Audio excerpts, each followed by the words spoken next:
अगर आपने YouTube पर वीडियो बनाया है तो कॉपीराइट स्ट्राइक शब्द जरूर सुना होगा, लेकिन क्या आपको पता है क्लेम और स्ट्राइक में क्या फर्क होता है और एक कॉपीराइट स्ट्राइक आने का असली मतलब क्या होता है?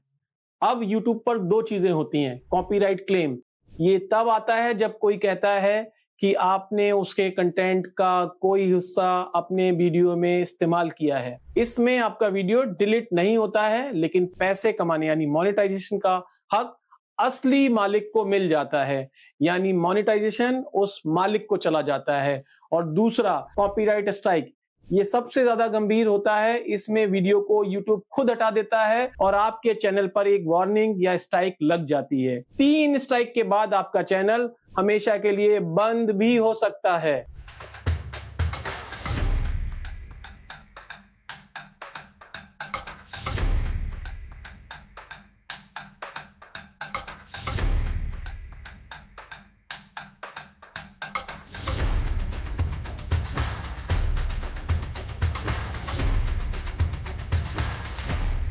नमस्कार दोस्तों, मैं हूं एडवोकेट विकास गुप्ता और आप देख रहे हैं लीगल कमेंट्री चैनल।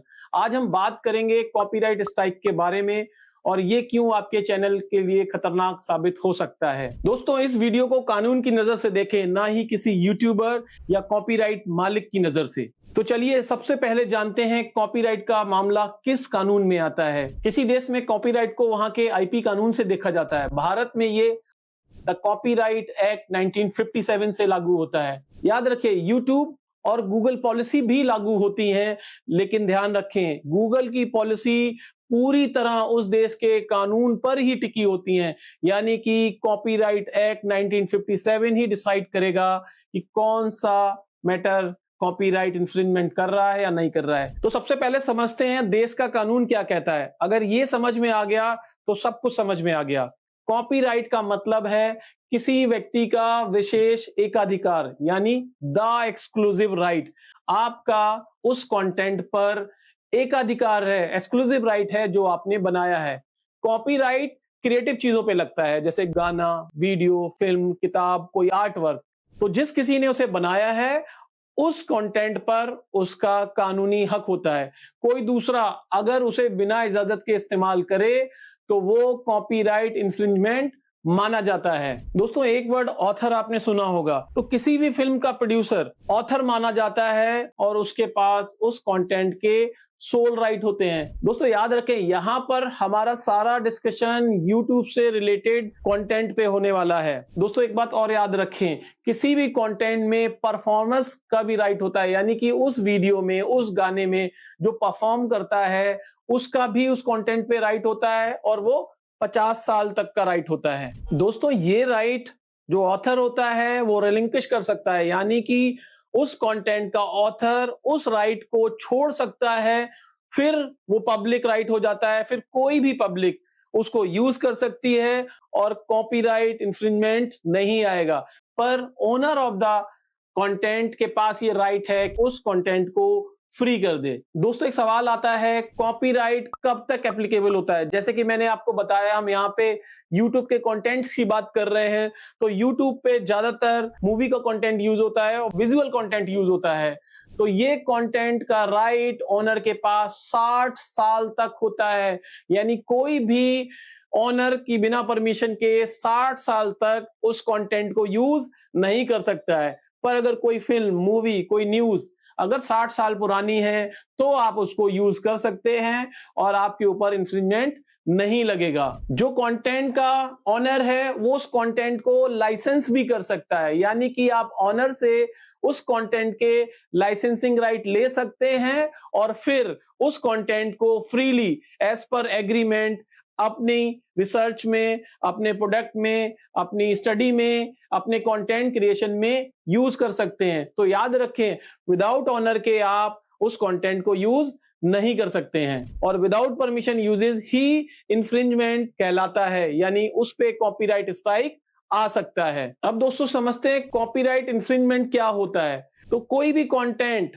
आप उसके ओनर की मर्जी के बिना या विदाउट लाइसेंस यूज कर रहे हैं तो उसको कॉपीराइट एक्ट 1957 में इंफ्रिंजमेंट ऑफ कॉपीराइट माना जाता है। अब दोस्तों सवाल आता है, कौन से एक्ट आपके इन्फ्रिंजमेंट ऑफ कॉपीराइट नहीं माने जाते हैं। तो ये section 52 of Indian copyright act में डिफाइन है। अगर आप फेयर डीलिंग यूज करते हैं तो इन्फ्रिंजमेंट ऑफ कॉपीराइट नहीं माना जाता है, लेकिन ये 3 शर्तों में है। आप प्राइवेट या पर्सनल यूज में कर रहे हैं और रिसर्च के लिए कर रहे हैं, आप रिव्यू कर रहे हैं या क्रिटिसिज्म कर रहे हैं, उसके लिए आप उस कंटेंट को यूज कर रहे हैं। थर्ड वन, आप करंट अफेयर, करंट इवेंट की रिपोर्टिंग कर रहे हैं, जो लेक्चर ऑलरेडी पब्लिक में डिलीवर हो चुके हैं। दोस्तों, फेयर डीलिंग, जिसको हम आम भाषा में फेयर यूज बोलते हैं, और गूगल यानी यूट्यूब में भी फेयर यूज वर्ड का इस्तेमाल हुआ है। अब हम दोस्तों समझते हैं, अगर आपने कोई भी कंटेंट को इन्फ्रिंज किया है तो उसके ओनर के पास क्या रेमेडी है।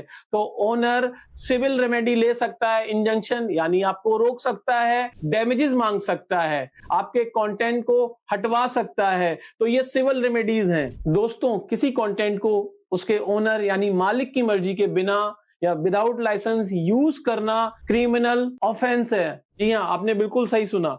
अगर आप किसी भी कंटेंट को उसकी मालिक की मर्जी के बिना यूज करते हैं तो ये क्रिमिनल ऑफेंस है, और इंडियन कॉपीराइट एक्ट में इसके लिए सजा का प्रावधान है। तो ये सजा 6 महीने से लेकर 2 साल तक की हो सकती है, और आपके ऊपर जुर्माना भी लगाया जा सकता है, जो मिनिमम 50,000 रुपए होता है। और यही नहीं, अगर ये ऑफेंस रिपीट होता है तो सजा और पेनाल्टी बढ़ जाती है। दोस्तों, हम कुछ लैंडमार्क जजमेंट के नजरिए से कॉपीराइट इन्फ्रिंजमेंट को समझते हैं। केरला हाईकोर्ट ने सिविक चंदन वर्सेस अमीनी अम्मा के केस में 3 कंडीशंस बताई हैं। The quantum and value of the matter taken in relation to the comments और क्रिटिसिज्म, आप कितना मटेरियल कॉपी करते हैं। सेकेंड, पर्पस, क्या पर्पस होता है, किस पर्पस के लिए वो कंटेंट आप कॉपी कर रहे हैं। और तीसरा, सबसे इंपॉर्टेंट, क्या संभावना इस बात की है कि वो दोनों काम, ओरिजिनल और कॉपी के बीच में कोई कंपटीशन है,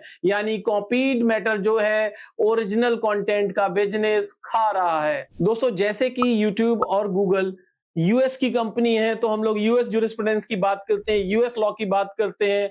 तो कॉपीराइट इन्फ्रिंजमेंट को यूएस के फॉल्सम वर्सेस मार्क्स के केस में बेहतरीन तरीके से समझाया गया है, और 4 कंडीशंस बताई गई हैं कि ये फेयर यूज है या नहीं है। तो पहला, purpose and character of use, किस पर्पस के लिए, किस करेक्टर के लिए आप उसको यूज कर रहे हैं। Second, nature of copyrighted work, जो कॉपीराइट वर्क जो आप कॉपी कर रहे हैं वो किस तरीके का था। तीसरा, amount of copyrighted work use, कितना कॉपीराइट वर्क आप कॉपी कर रहे हैं।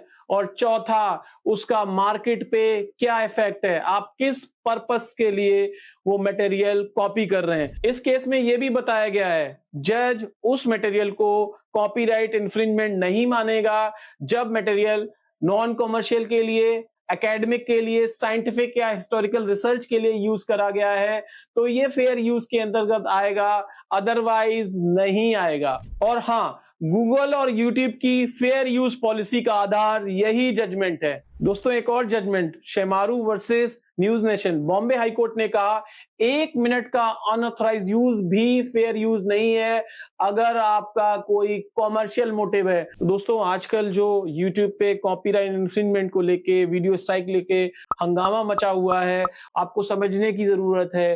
वो यूट्यूब चैनल जो कंटेंट को कॉपी कर रहे हैं, फेयर यूज का हवाला ले रहे हैं, क्या उनका कोई कॉमर्शियल मोटिव है।